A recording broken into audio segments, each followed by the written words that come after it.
পৃথিবীতে দুই ধরনের মতবাদ আছে। একটা মতবাদ হলো মানব তৈরি মতবাদ। মানুষের তো ভুল আছে, মানুষ তো ভুল দিয়েই তৈরি। অতএব মানুষের তৈরি করা যত মতবাদ, যত দফা, যত ধরনের আদর্শই তারা কায়েম করার চেষ্টা করুক, এটা ভুলই থাকবে, এটা কোনোদিন সঠিক হতে পারবে না। মানুষ ভুল, মানুষের রচিত জীবন বিধান এটা ভুলে ভরা।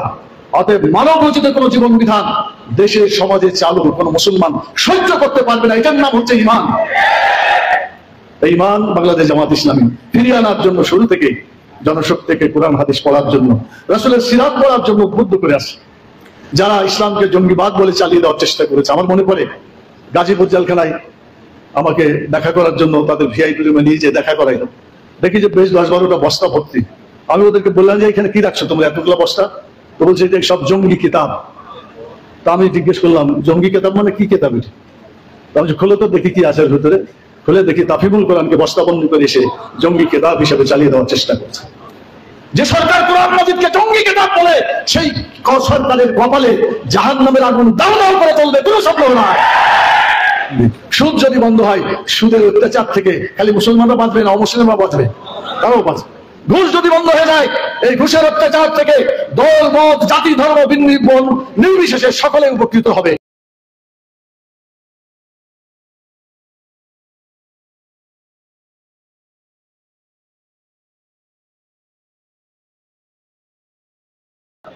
ইন্নাল হামদুলিল্লাহ ওয়াসসালাতু ওয়াসসালামু আলা রাসূলিল্লাহ ওয়া আলা আলিহি ওয়া আসহাবিহি আজমাইন ওয়া মান দাআ বিদাওয়াতিহি ওয়া জাহাদা ফি সাবিলিহি ইলা ইয়াউমিদ্দিন।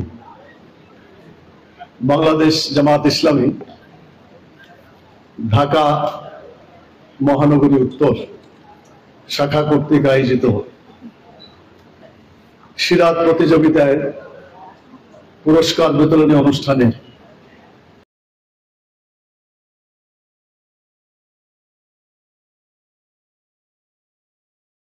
ঢাকা মহানগরী উত্তরের সংগ্রামী আমির, বাংলাদেশ ইসলামী ছাত্র শিবিরের প্রাক্তন কেন্দ্রীয় সভাপতি জনাব সেলিম উদ্দিন, উপস্থিত আছেন বাংলাদেশ জামাত ইসলামীর অন্যতম সহকারী সেক্রেটারি জেনারেল, বাংলাদেশ ইসলামী ছাত্র শিবিরের সাবেক কেন্দ্রীয় সভাপতি, বারবার জেলখানায় নির্যাতিত আমাদের একান্ত প্রিয় ভাই জনাব রফিকুল ইসলাম খান, মঞ্চে উপবিষ্ট অন্যান্য কেন্দ্রীয় এবং মহানগরী নেতৃবৃন্দ, সাংবাদিক বন্ধুগণ, সম্মানিত আজকের এই সমাবেশে উপস্থিত ভাই ও বোনেরা, আসসালামু আলাইকুম ওয়া রাহমাতুল্লাহি ওয়া বারাকাতুহু। আল্লাহ তাআলার শুকরিয়া আদায় করছি যে মহান আল্লাহ তাআলা মুক্তভাবে তার দিন কায়েমের যে আন্দোলন, সেই আন্দোলন করার একটি সুযোগ আমাদের কাছে এনে দিয়েছেন গত 5ই আগস্ট থেকে। যারা জীবন দিয়ে এই দ্বিতীয় স্বাধীনতা অর্জন করে জনমানুষের ওপর থেকে জালেমের জুলুম থেকে আল্লাহ তাআলা মুক্ত করে দিয়েছেন, যাদের রক্ত এই পথ চলাকে সহজ করে দিয়েছেন, শুরুতেই সেই সমস্ত শহীদ ভাই বোনদের শাহাদাতকে আল্লাহ তাআলা কবুল করুন, দোয়া করুন।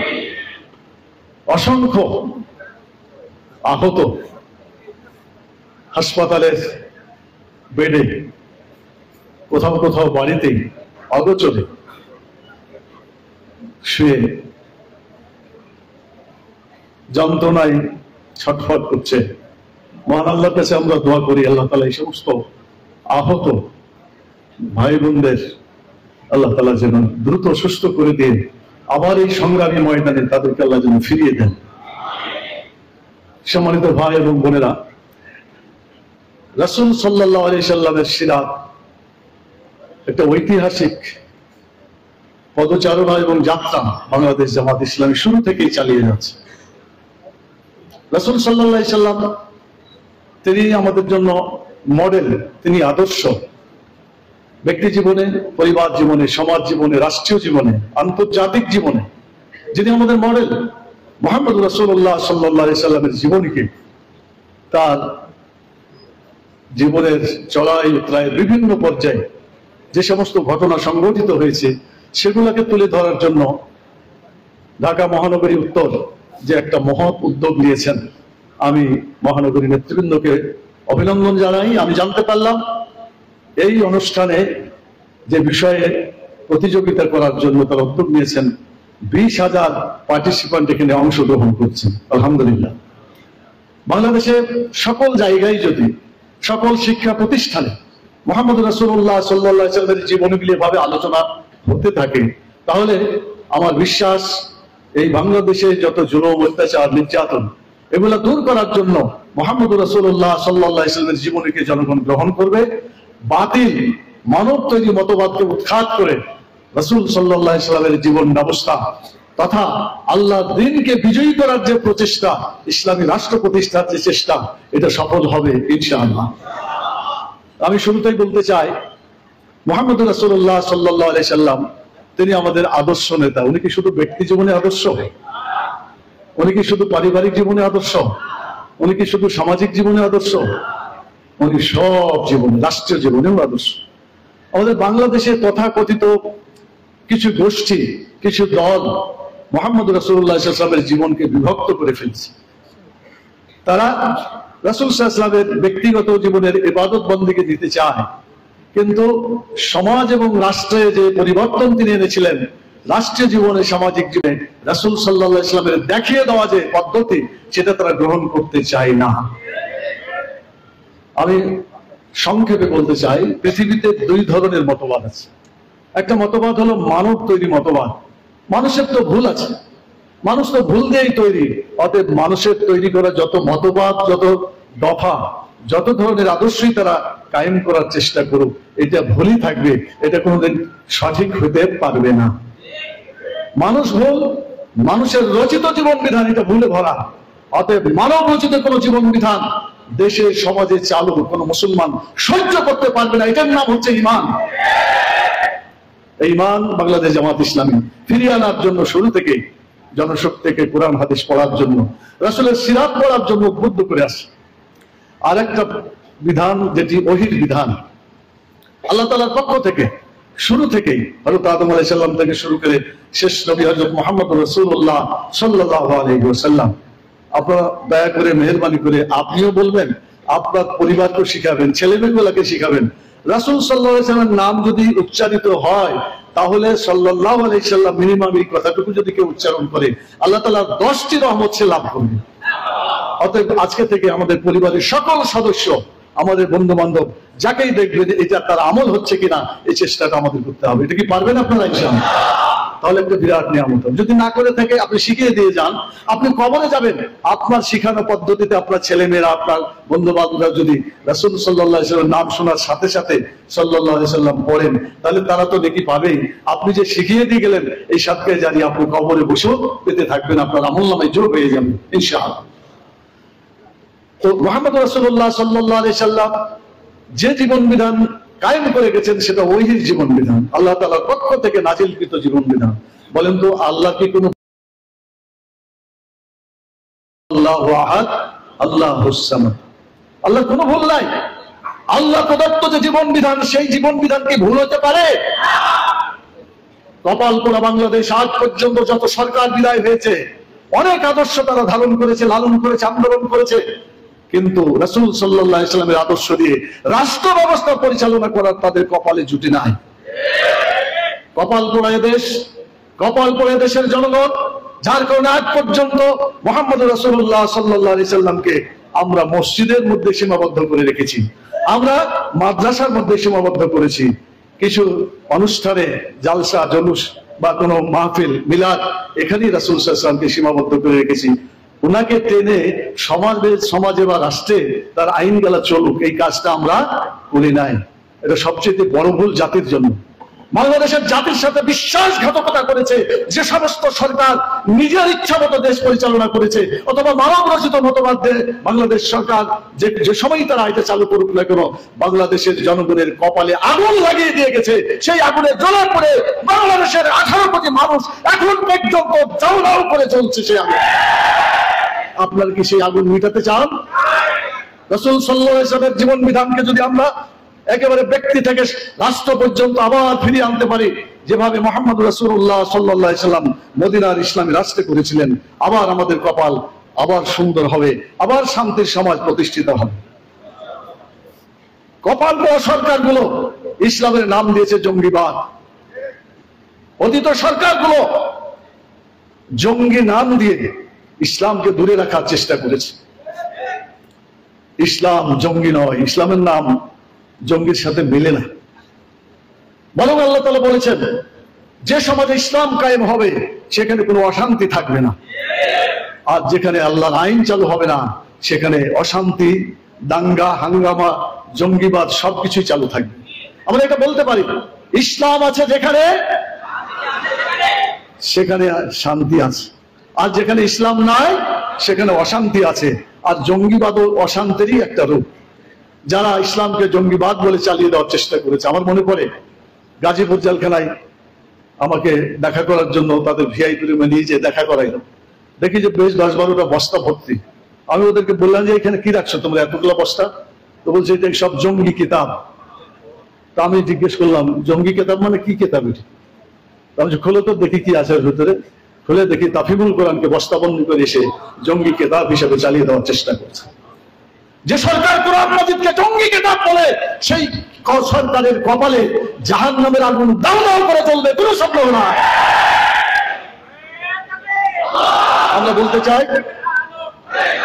আমরা বলতে চাই মুহাম্মদ রাসূলুল্লাহ সাল্লাল্লাহু আলাইহি সাল্লাম তিনি এসেছিলেন শান্তি প্রতিষ্ঠার জন্য। আল্লাহ তাআলা চ্যালেঞ্জ দিয়ে বলেছেন, রাসূল সাল্লাল্লাহু আলাইহি ওয়াসাল্লামের জীবনীকে তোমরা গ্রহণ করতে পারলে তোমরা শান্তির মধ্যে থাকবে। মা আতাকুমুর রাসূলু ফাখুযুহু ওয়া মা নাহাকুম আনহু ফান্তাহু। রাসূল তোমাদেরকে যা দেয় তা তোমরা গ্রহণ করো, রাসূল সাল্লাল্লাহু আলাইহি সাল্লাম যা থেকে বিরত থাকতে বলে সে থেকে তোমরা বিরত থাকো। এটার নাম হচ্ছে ইসলাম, এটার নাম হচ্ছে সিরাত। আমি আপনাদের কাছে বলতে চাই সংক্ষেপ করে, রাসূল সাল্লাল্লাহু আলাইহি ওয়াসাল্লাম যখন আসলেন, সমাজের যখন দুর্নীতি দেখলেন, বিভিন্ন ধরনের জুলুম অত্যাচার দেখলেন, তখন এটাকে তিনি পরিবর্তন করার জন্য একটা সংগঠন করেছিলেন, একটা দল তৈরি করেছিলেন। নাম মনে আছে আপনাদের? জোরে বলুন তো কি নাম সেটা? হেল্পফুল ফুজুল। তাহলে তার জীবনের প্রথম কাজ হয়েছে দল তৈরি করা, অন্যায়কে উৎখাত করে ন্যায়কে প্রতিষ্ঠার জন্য সংগঠন করেছে। আজকে সাধারণ কিছু মানুষের কাছে দাওয়াত দিলে তারা বলে যে নামাজ রোজা পড়ি এটাই যথেষ্ট, আমি কোনো দল টল করি না, বলে না এরকম কথাবার্তা? তো যদি দল না করে তো রাসূল সাল্লাল্লাহু আলাইহি ওয়াসাল্লামের প্রথম সুন্নাতটাই তো সে বাদ দিয়ে দিল। ইসলাম প্রতিষ্ঠার জন্য দল লাগবে। ওয়াতাসিমু বিহাবলিল্লাহি জামিআ ওয়া লা তাফাররাকু। তোমরা আল্লাহর দ্বীনকে, আল্লাহর বিধানকে ঐক্যবদ্ধভাবে ধারণ করো, তোমরা বিচ্ছিন্ন হয়ে যেও না। এই কাজটা তিনি করেছেন। আজকে মানুষকে যদি মুক্তি দিতে হয়, বাংলাদেশের 18 কোটি মানুষের কপালে যদি শান্তি ফিরিয়ে আনতে হয়, আমাদেরকে রাসূল সাল্লাল্লাহু আলাইহি সাল্লামের পদ্ধতি অনুযায়ী সবাইকে জামাতের দলভুক্ত করতে হবে। ইসলাম কায়েমের জন্য কাজ করতেই হবে আমাদেরকে এই শিক্ষা মানুষের কাছে দিতে হবে। বাংলাদেশ জামাত ইসলামী ঐক্যবদ্ধভাবে ইসলাম কায়েম করার জন্যই গঠিত হয়েছে। আপনাদের কাছে সে দাওয়াত, সারা দুনিয়ার মানুষের কাছে দাওয়াত যে আল্লাহ তাআলা রাসূল সাল্লাল্লাহু আলাইহি সাল্লামের দেখিয়ে দেওয়া কায়েম করার জন্য একটা দল তৈরি করতে, আপনারা সংগঠন করতে হবে।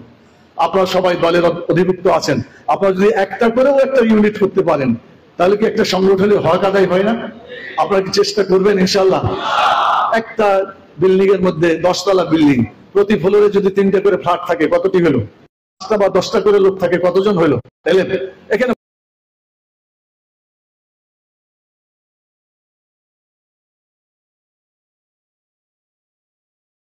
যে কোরআন শিখে এবং অপরকে শিখায়।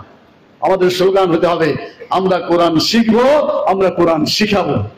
কোরআন শিখতে হবে, কোরআন শিখাতে হবে। এই স্লোগান আজকে বাংলাদেশের টেকনাফ থেকে তেতুলিয়া পর্যন্ত উচ্চারণ করতে হবে। আমার সাথে আপনারা চিৎকার করে বলেন। স্লোগান দিলে একটা কাউন্টারে আরেকটা বলতে হয়, এটা তো স্লোগান, আপনারা জানেন। কোরআন শিখতে হবে, শিখাতে হবে। ইঞ্জিনিয়ারিং ইনস্টিটিউটে এই স্লোগানটা হয়তো আগে শুনেছি কিনা আমি জানি না, শোনাই দিই। শুধু এখানে না, কলমের মাধ্যমে, ভিডিওর মাধ্যমে ইত্যাদি সারা দুনিয়াতে চলে যাবে। সেই স্লোগানটি হচ্ছে কোরআন শিখতে হবে, কোরআন শিখাতে হবে, কোরআন শিখতে হবে, কোরআন শিখাতে হবে। এই স্লোগান আজকে বাংলাদেশের টেকনাফ থেকে তেতুলিয়া পর্যন্ত জাগ্রত করার মাধ্যমে আজকের সিরাতের সার্থকতা হবে বলে আমি বিশ্বাস করি। সম্মানিত ভাই বোন বোনেরা, আমরা সমাজের সকল শ্রেণীর মানুষের কল্যাণের জন্য কোরআনের বিধান চাই। শ্রমিকের উপকার হবে, সাধারণ মানুষের উপকার হবে, শিক্ষিত লোকের উপকার হবে, অশিক্ষিত লোকের উপকার হবে।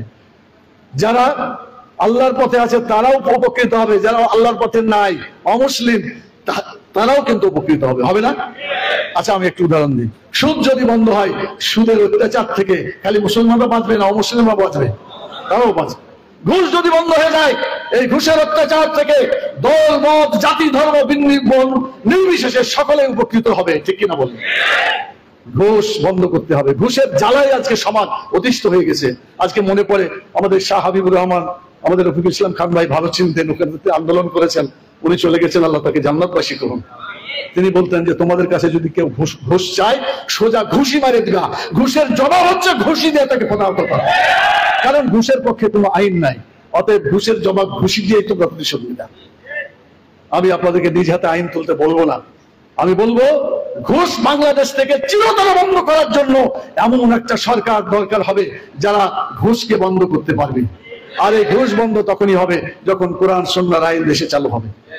এটা চালু হওয়া ছাড়া হবে না। আমরা দ্বিতীয় স্বাধীনতা বলেছি, আচ্ছা এটা যদি দ্বিতীয় স্বাধীনতা হয় তো প্রথমটা কি? প্রথম স্বাধীনতা। তো প্রথম স্বাধীনতা পরে দ্বিতীয় স্বাধীনতা কেন হলো? স্বাধীনতা বলতে যদি স্বাধীনতার সুফল পাওয়া বোঝায়, তাহলে প্রথম স্বাধীনতায় জনগণ কোনো সুফল পায় নাই। মানুষের কাছে স্বাধীনতার সুফল ঘরে ঘরে পৌঁছে নাই। মানুষ অত্যাচার নির্যাতিত হয়ে বিভিন্ন ভাবে কষ্ট পেয়েছে এবং তার অপেক্ষায় ছিল স্বাধীনতার নামে পরাধীনতা যেটা অর্জন হয়েছে, এটার থেকে জাতিকে মুক্ত করতে হবে। দ্বিতীয় স্বাধীনতা ছিল মজলুম মানুষকে জুলুমের হাত থেকে রক্ষা করাই হচ্ছে দ্বিতীয় স্বাধীনতার লক্ষ্য। আমি বলি দ্বিতীয় স্বাধীনতা ও জুলুম বন্ধ করতে পারবে না। পারবে তখনই যখন আল্লাহ তাআলার যে বিধান, সেই বিধান আমরা বিজয়ী করতে পারবো, তখনই জুলুম সরবে, তার আগে সরবে না। আপনারা কি দ্বিতীয় স্বাধীনতা পেয়েই সন্তুষ্ট, নাকি যে বিধান চালু করলে পারে, রাসূল সাল্লাল্লাহু আলাইহি ওয়াসাল্লামের যে আদর্শ চালু করলে সত্যিকার অর্থে জুলুম বন্ধ হবে, সেই আদর্শকে প্রতিষ্ঠা করার জন্য এই আন্দোলন চলছে, আরো চলবে ইনশাআল্লাহ। আন্দোলন থামবে না যতদিন পর্যন্ত ইখরাজুল ইবাদ মিন ইবাদাতিল ইবাদ ইলা ইবাদাতিল্লাহ, অর্থাৎ মানুষকে মানুষের গোলামি থেকে টেনে বের করতে হবে এবং আল্লাহর গোলামির দিকে নিয়ে আসতে হবে।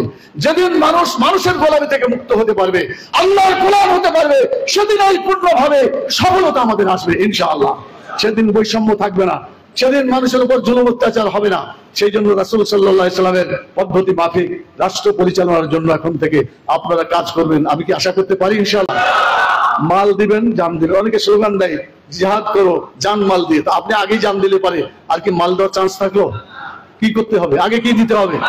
এই মাল দিয়ে মানুষকে উদ্বুদ্ধ করতে, যেভাবে সাহাবায়ে কেরামকে জিহাদের ময়দানে উদ্বুদ্ধ করেছিলেন, আজকে বাংলাদেশের টেকনাফ থেকে তেতুলিয়া পর্যন্ত তাদেরকে বলতে হবে জুলুমের হাত থেকে যদি বাঁচতে হয় সেই আদর্শ বাংলাদেশে প্রতিষ্ঠা করতে হবে।